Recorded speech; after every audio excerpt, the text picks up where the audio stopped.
Bonjour à tous, je m'appelle Julien Gonod. Dans cette chaîne, je parle d'immigration Canada et d'entrepreneuriat. Aujourd'hui, on va parler d'un sujet très important, bien sûr. Comment obtenir le travail au Canada ou le contrat de travail en très peu de temps et surtout comment obtenir un permis de travail sans avoir besoin du numéro de l'EIMT et sans avoir besoin de faire un test de langue. Donc, si tu es nouveau sur ma chaîne, n'hésite pas de t'abonner, de mettre un bon pouce de like, de laisser un commentaire, voire même de partager, c'est encourageant. Ça aide la communauté à s'agrandir et ça nous aide à être en contact permanent avec vous. Merci après le générique.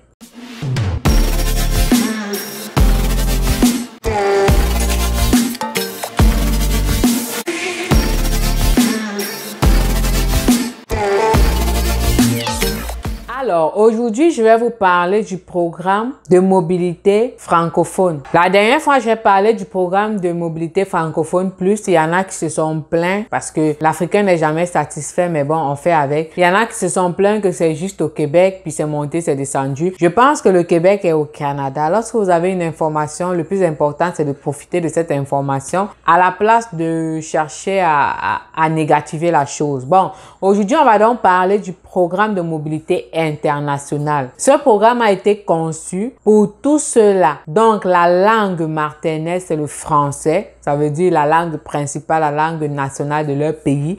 La langue qu'ils parlent de façon permanente, que ce soit aux études, que ce soit à la maison. La plupart du temps, doit être le français. Pour tous les Français qui ont une offre d'emploi, pour tous ceux-là qui parlent français, pour les francophones, qui ont une offre d'emploi à l'extérieur du Québec. Ça veut dire, le programme de mobilité francophone ne concerne pas la province du Québec. C'est tous ceux-là qui ont un emploi, une offre d'emploi à l'extérieur de la province du Québec. Donc, maintenant, on va voir comment être admissible à ce programme, comment faire pour pouvoir être accepté à ce programme et les démarches à suivre, les frais et les coûts qui vont avec dans ce programme. Tout de suite devant mon écran. Alors, qu'est-ce que le programme de mobilité francophone? Mobilité francophone programme permet aux francophones qui disposent d'une offre d'emploi en dehors du Québec dans une profession qualifiée de bénéficier de l'exemption de l'EIMT. Dans le cadre de la mobilité francophone, des employeurs n'ont pas approuvé qu'aucun Canadien ou résident permanent ne peut occuper l'emploi qu'il souhaite proposer à un travailleur étranger francophone. Ou, outre que l'employeur n'a pas à débourser 1 000 $ comme c'est le cas avec l'EIMT. Des frais de 230 $ canadiens, entre parenthèses, des frais de conformité de l'employeur restent tout de même à sa charge. Le permis de travail émis dans le cadre de mobilité francophone coûte 240 $ canadiens aux demandeurs du permis, 155 $ canadiens de frais de participation, 85 $ de frais de collecte de données biométriques. Alors, dans cette lecture, on avait deux éléments principaux. Le numéro de l'EIMT, c'est l'étude d'impact sur le marché. C'est tout simplement ce que ça veut dire, l'étude d'impact du travail sur le marché canadien. En fait, c'est quoi ce numéro? Ça, c'est un numéro que le gouvernement a attribué pour ceux-là qui désirent venir travailler au Canada et qui vivent à l'extérieur du Canada. Déjà,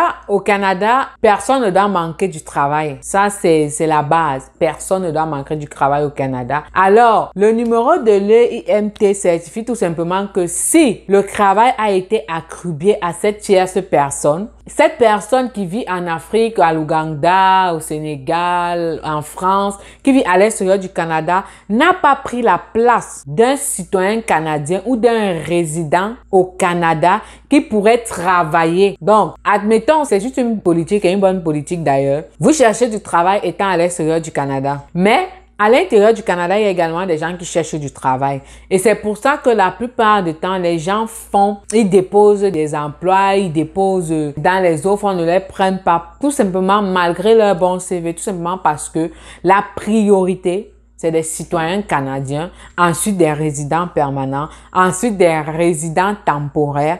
Après, on va voir les étrangers par la suite. Parce que lorsque un employeur vous sélectionne, étant à l'extérieur du Canada, pour venir travailler au Canada, il faudrait que cette personne prouve, que cet employeur prouve au gouvernement du Canada, c'est pour ça qu'il y a tout ce qu'on appelle l'étude d'impact sur le marché, il faudrait qu'il prouve au gouvernement du Canada que si on vous accroît ce poste, on vous donne ce poste, vous obtenez ce poste, vous ne prenez pas la place de quelqu'un qui réside déjà au Canada, qui pourrait bien effectivement avoir besoin de ce poste. Et ici au Canada, il existe ce qu'on appelle des aides à l'emploi. Donc, des gens qui travaillent juste pour nous aider, pour aider tous ceux-là qui ont besoin de l'emploi à obtenir de l'emploi. Alors, c'est où ces gens-là vont entrer en vigueur. C'est pour ça que je dis, par exemple, les métiers de comptable là. C'est très rare qu'une entreprise va laisser tout le Canada tout entier, avec toutes ces 10 provinces, va laisser tout le Canada tout entier, avec des millions et des milliards d'habitants pour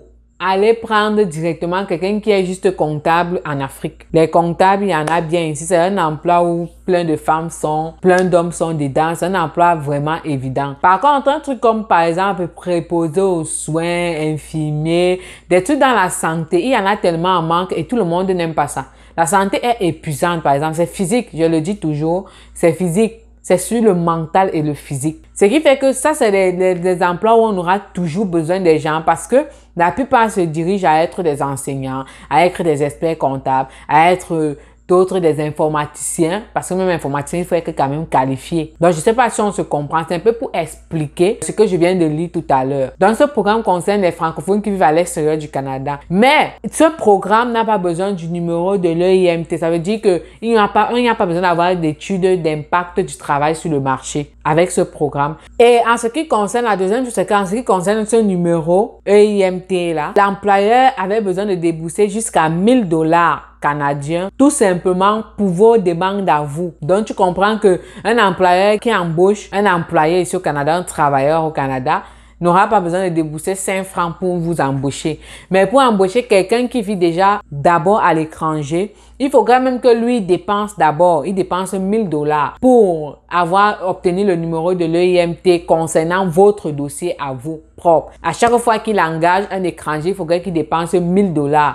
Donc, vous convenez avec moi que c'est quelque chose qui chute la cadence un petit peu. Parce que entre employer quelqu'un où je ne vais dépenser même pas mes 5 francs et employer quelqu'un où je vais devoir dépenser 1000 $ et pour votre gouvernement, 1000 $ c'est environ entre 450 000 francs CFA et 500 000 francs CFA, dépendamment du taux d'échange, du taux de monnaie et tout ça. Donc, c'est un petit peu ça. Donc, vous convenez avec moi que c'est encore un autre point négatif, mais que ce programme de mobilité francophone n'a pas. Donc, c'est tout simplement ce que cette parenthèse voulait dire. Alors, continuons. Quels sont les critères pour demander un permis sous mobilité francophone? Vous devez être francophone. Premier critère. Le français doit être votre langue d'usage. Vous pourriez avoir à démontrer votre niveau de français. Deuxième, vous devez disposer d'une proposition d'emploi pour un poste en dehors du Québec. Les personnes qui souhaitent partir travailler au Québec ne peuvent pas bénéficier de ce programme. L'emploi figurant sur votre offre d'emploi doit faire partie des catégories 0A et B de la classification nationale des professions au Québec. Les professions de catégorie C et D ne sont pas admises dans le cadre de la mobilité francophone. Nous y reviendrons plus tard en détail plus bas sur cette page. Il est indiqué que lorsque vous présentez une demande, vous devez fournir une lettre d'explication brièvement en quoi vous respectez ces exigences. Avant août 2017, vous devriez être recruté à l'occasion d'une opération de promotion de l'immigration francophone. Quoique toujours encouragé, cette condition n'est désormais plus obligatoire. Cela signifie que vous n'avez en aucun cas l'obligation d'être passé par des forums, salons ou événements spécifiques mis en place par le gouvernement canadien ou les provinces canadiennes pour obtenir un permis de travail sous mobilité francophone. Alors, pour expliquer ma lecture, tout simplement, pour être admis à ce programme, il faut être francophone. Il faut parler la langue française majoritairement. Il faut avoir une offre d'emploi valide de l'extérieur du Québec, donc partout sauf dans la province du Québec. Il faudrait que ton offre soit dans la catégorie 0A et B. Donc en fait, je pense qu'on se comprend très bien. Je prends la peine de me répéter et d'expliquer parce qu'il y en a qui se sont plaints que lorsque je fais des lectures, je n'explique pas et ils ne comprennent pas bien les termes. Donc, j'espère que là, on se comprend. Que signifie être francophone? Les autorités canadiennes à Paris précisent qu'elles entendent par francophone dans le cadre du permis temporaire de mobilité francophone. Qu'est-ce qu'on entend par francophone? Faut-il passer un test de langue? Pour obtenir le permis de travail temporaire avec la dispense de l'EIMT pour l'employeur canadien, l'agent d'immigration doit être convaincu que le français est votre langue d'usage. Vous devez parler le français tous les jours. Si l'agent d'immigration n'est pas convaincu que votre langue d'usage est le français, il peut vous demander de passer une entrevue ou même de fournir des résultats d'évaluation linguistique